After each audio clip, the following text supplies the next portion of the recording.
Good afternoon, everybody. I'm Scott Binsack. It is January 13th, 2018, coming to you live from Las Vegas. As you know, we are getting ready to shoot a big show for tomorrow night, the first of three. I wanted to bring you this quick update, which I originally reported within 24 hours of this shooting, that I was informed that Stephen Paddock was running guns with the FBI/CIA. Sure, in fact, as many of you I'm sure know, there was a FBI dump of warrants, to break that through, and about emails.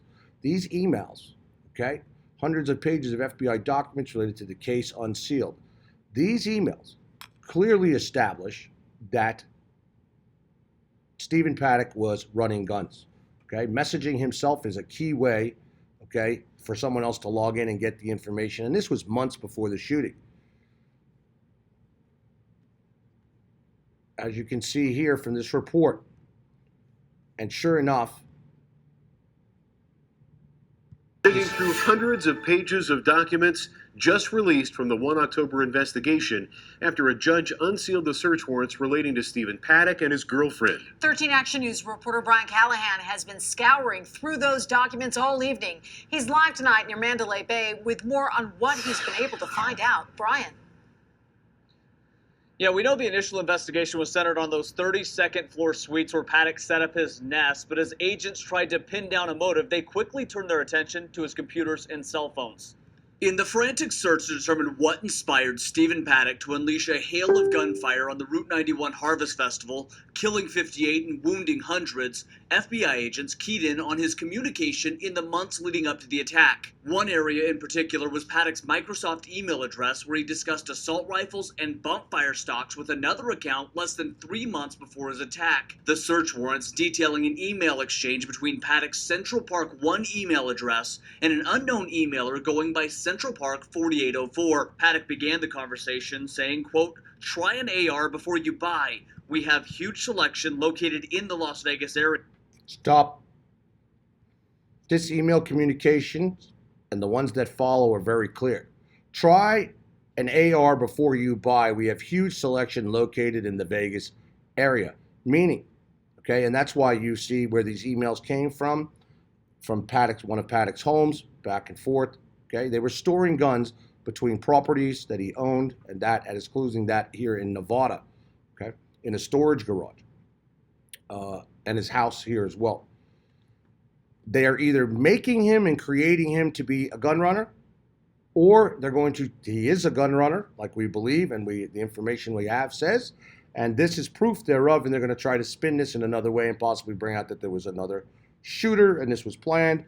This is nothing to do with the shooting. Try an AR before you buy. We have huge selection located in Las Vegas area. This is what gun runners do, and this is how it works. And Stephen Paddock's history follows this. I want everybody to keep in mind that Stephen Paddock could have been created completely, and fabricated as a human being by the FBI or under the CIA or combo thereof.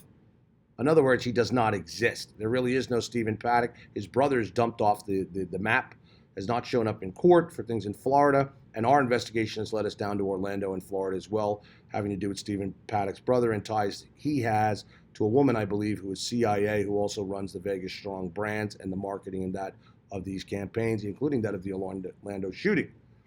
Point being, as I clearly stated and my sources said, this man was a gun runner, and he was running guns very similar to that of Fast and Furious with Eric Holder and Obama, in just a different way, so to speak. And the locations were all locations, whether it be at his house or somewhere else where he had the selections of guns and the store of guns for them to purchase.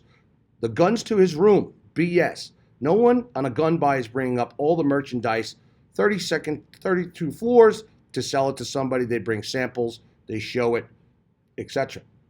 And they do come armed in case there's obviously someone who, whether it be law enforcement or others, come and try to invade that sale, to protect themselves, or even the buyers turning on them.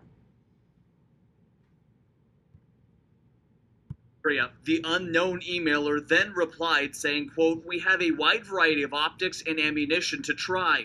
Paddock later responding, quote, For a thrill, try out bumpfire ARs with a 100-round magazine. And Central Park gets tied to Paddock's older addresses and apartment complexes Add that to will the go mystery, into. agents say in a separate warrant they believe both addresses belong to Paddock, saying Central Park may refer to an apartment complex he once managed in Reno. Public records also show he owned the Central Park apartments in Mesquite.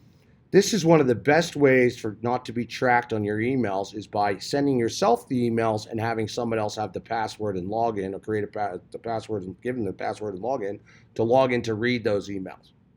Okay? Or this could be the FBI setting this and creating this man, one way or the other. Okay? Either way, it goes to gun running, not them trying out weapons to go for this shooting. Texas, with an address of 4804, but agents saying they can't figure out why Paddock would discuss weapons used in the attack with himself through email. Are you fucking kidding me? They have no idea why he's discussing with himself about, we have a large stock of weapons and things of that nature, and try this out before you buy. Okay, they know damn well why he had meaning emailing himself this information.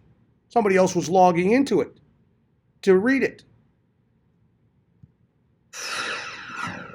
The search warrants also show officers found at least one cell phone that they couldn't unlock. One thing that isn't included in the document is what officers found when searching. What? One cell phone that they couldn't unlock? Me, knowing the feds, okay, and even being around them for some period of time in my life, I can assure you that cell phone that they could not unlock is issued to Paddock by either the FBI or CIA, okay? And it is a phone that is, encrypted, that you cannot get into. Pay attention to these very important details. Serving these search warrants, they also don't shed any light on the motive. Reporting live, Brian Callahan, 13 Action News. All right, thanks, Brian. By the way, 10 of the warrants were kept under seal. Of course the they are. hearing will be held in state court Tuesday to decide if they should be released. Tricia. Well, we're AmTrust Bank, proud to celebrate. Bottom line, these emails refer to Paddock selling guns. How the FBI is going to spin this is going to be very, very interesting. Very, very interesting. And who knows? They might come out and dump him and create him that he was a gun runner, and this went south, and who knows? But it's very clear. Paddock, and even from our other information, it is very, very clear Paddock has been running guns, and or he was created by the CIA to look like he was running guns. In other words, people have seen pictures of Paddock. Nobody knows if they're real, they're not real. I know for a fact what Stephen Paddock has been described to me from people who have seen him gambling here in Las Vegas or have dealt to him and things of that nature. There's much more to this story. Stay tuned. You guys know we're the first of 3 major shows coming out, very detailed, starting tomorrow night. I may put that off one night due to this document dump. I do not know yet, but I will let everybody know because we are combing through, my investigative team, we are combing through these emails and other documents and from unsealed warrants. Stay tuned and stay real. And please, stop with the BS, following the people with this BS stories coming up with this stuff about Las Vegas. Use your common sense. Do your homework, okay? And this is not as difficult as everybody's making it and as far-fetched way out there that people are trying to make it to be.